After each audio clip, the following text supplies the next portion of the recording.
नमस्कार.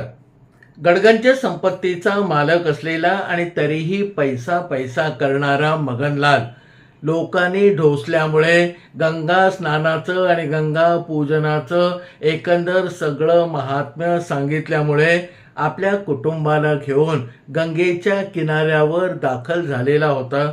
आता जाण्या येण्यामध्ये खर्च होणार, गंगेच्या पूजनासाठी फुलं आणि साखरपुटाणे तरी घ्यावे लागणार, म्हणजे खर्चाची अजून एक बाब आहे. तरी पण गंगाला आलो आहोत तर आता गंगा स्नान आणि गंगा पूजन करूनच जायचं असं धरून सगळ्या कुटुंब कबिल्यासह आलेला हा मगनलाल येताना बाजारामध्ये स्वस्तात स्वस्त मिळणारी फुलं आणि कमीत कमी किमतीचे साखरपुटाणे घेऊन आलेला होता.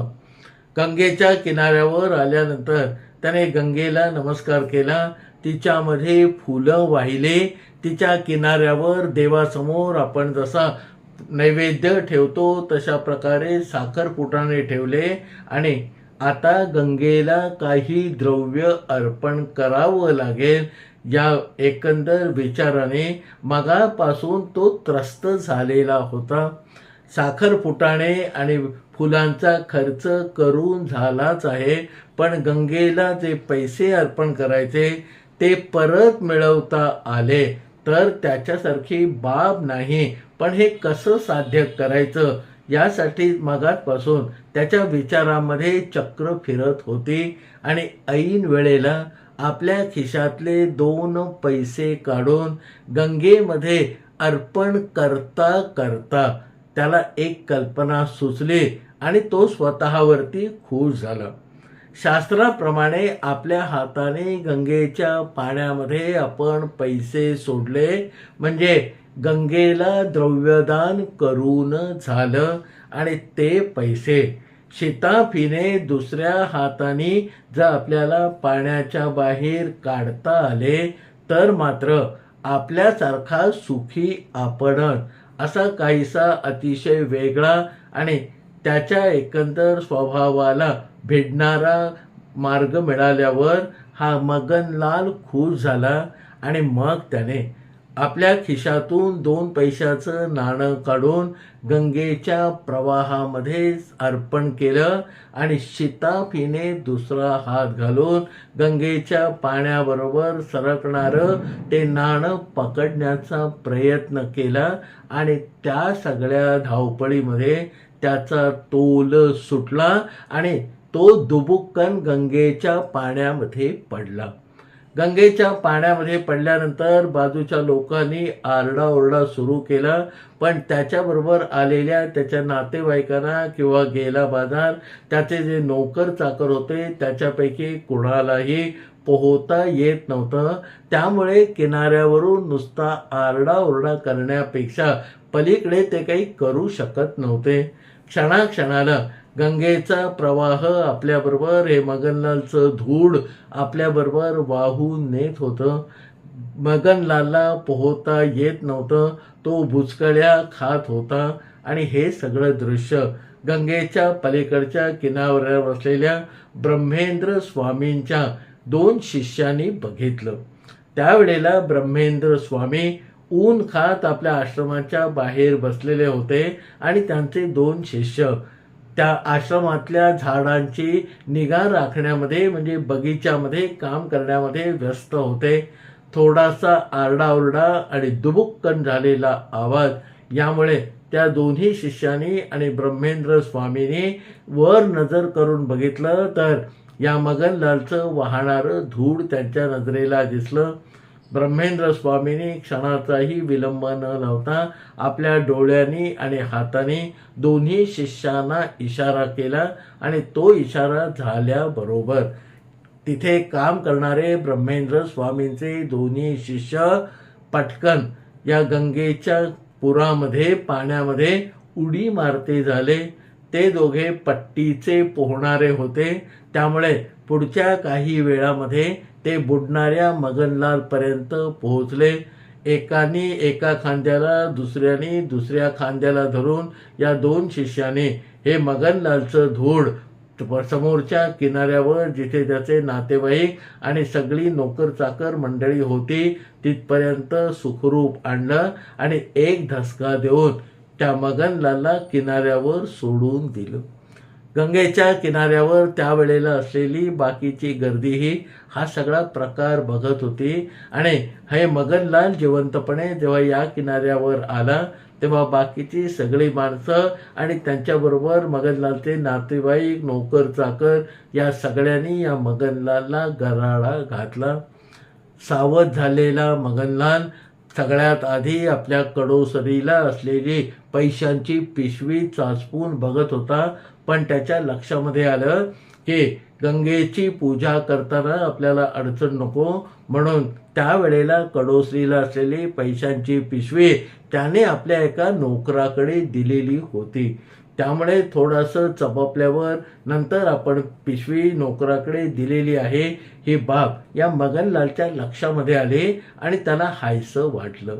तोपर्यंत आजूबाजूची गर्दी आणि ब्रह्मेंद्र स्वामींचे 2 शिष्य या गजबजलेल्या आणि थोडंसं पाणी नाका तोंडात गेलेल्या मगनलालच्या जवळ शांतपणे उभे होते. आता लोकांच्या नजरा या मगनलालला असं सुचवित होत्या की बाबा तुझ्या लाख मोलाचा जीव या 2 शिष्यांनी वाचवला आहे, तेव्हा थोडंसं काहीतरी बक्षीस म्हणून द्रव्य म्हणजे पैसे या लोकांना द्यावेत. मगनलालला सगळ्यांच्या नजरा छळायला लागल्यानं मोठ्या नाखुशीने त्यांनी आपली नोकराकडे दिलेली पैशांची पिशवी मागवली.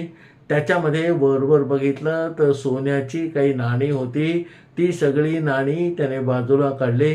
त्याच्या खाली चांदीची नाणी होती, तीही मगनलालने दुसऱ्या पिशवीमध्ये काढली. सोन्या आणि चांदीच्या नाण्यांखाली तांब्याची नाणी भरभक्कम मुठी 2 मुठी होती. त्यातलीही एक एक नाणं हा मगनलाल तपासायला लागला, कारण त्याच्यामध्ये बरीचशी नाणी 2 पैशाची होती. मगनलालने 5-10 मिनिटं खर्च करून सगळ्यात शेवटी पडलेली एक एक पैशाची 2 नाणी काढले आणि या 2 शिष्यांच्या हातावर ठेवली. आजूबाजूला जमलेली सगळी गर्दी मगनलालचं हे एकंदर वर्तन बघून स्तिमित झालेली होती. त्या 2 शिष्यांनी मगनलालने हातावर दिलेला एक एक पैसा आपल्या खुशीने आपल्या मुठीमध्ये धरून ठेवला होता. परत एकदा आजूबाजूच्या सगळ्या लोकांच्या नजरा कधी या शिष्यावर तर कधी मगनलालवर खेळायला लागल्या होत्या. आपण बोलणं बरं नाही, आता शिष्यानेच काहीतरी सांगून या मगनलालकडून बक्षिसी म्हणून जास्त पैसे वसूल करायला हवेत असं गर्दीच्या मनामध्ये कुठेतरी प्रकर्षाने यायला लागलं होतं. पण मगनलाल तिथे ढिम्म बसून होता. मग काही लोकांनी थोडंसं बोलून या मगनलालला डिवचायला सुरुवात केली की अरे मेल्या, तुझा लाख मोलाचा जीव वाचवणाऱ्याला तू एक एक पैसा देताना तुला लाज कशी वाटत नाही. असं बोलणारे लोकांचं बोलणं जेव्हा या शिष्यांच्या कानावर आलं तेव्हा मगनलालची सोडवणूक करण्यासाठी ते शिष्य जमलेल्या गर्दीला सांगायला लागले की बाबांनो, आता तुम्ही हे जे बोलता आहात तसं काही बोलू नका, कारण आमच्या गुरूंनी आम्हाला 2 पक्क्या गोष्टी शिकवलेल्या आहेत. त्यातल्या पहिल्या गोष्टीप्रमाणे त्यांनी आदेश केल्यावर आम्ही पाण्यामध्ये सूर मारून या मगनलाल नावाच्या शेठजीला या किनाऱ्यावर आणून ठेवलं. आणि आता तुम्हाला जे आश्चर्य वाटते की आम्ही एक एक पैसा घेऊनही खुश किंवा आहोत किंवा एक शब्दही बोलत नाही, याचं कारण आमच्या गुरूंनी आम्हाला दिलेली दुसरी शिकवण आहे. त्यांच्या म्हणण्याप्रमाणे म्हणजे आमच्या गुरूंच्या सांगण्याप्रमाणे प्रत्येक जण आपल्या प्रत्येक गोष्टीची किंमत आपापल्या बुद्धीप्रमाणे ठरवत असतो. आणि त्यामुळे एक गोष्ट इथल्या इथे स्पष्ट झाली आहे की मदनलालच्या स्वतःच्या दृष्टीने त्याच्या जीवाची किंमत फक्त 2 पैसे आहे. लाख मोलाचा जीव असं आपण म्हणतो, पण मदनलालच्या वर्तनावरनं त्याला स्वतःला आपला जीव हा 2 पैशाचा वाटतो.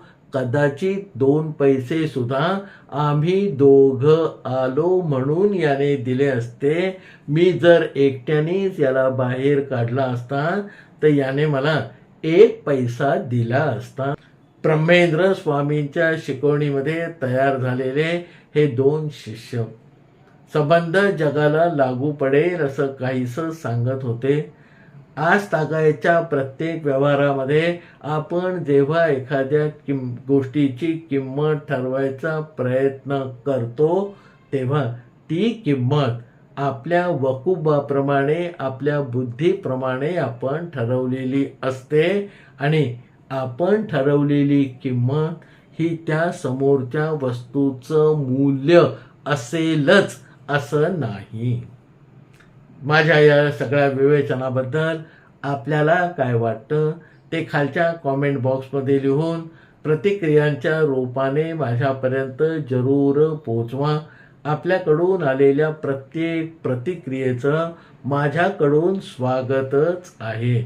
आपल्याला आवडलेला हा व्हिडिओ जरूर इतरांपर्यंत पाठवा. या व्हिडिओला लाईक करा आणि आत्तापर्यंत आपण माझ्या या चॅनलला जर सबस्क्राईब केलं नसेल तर तेही करून टाका.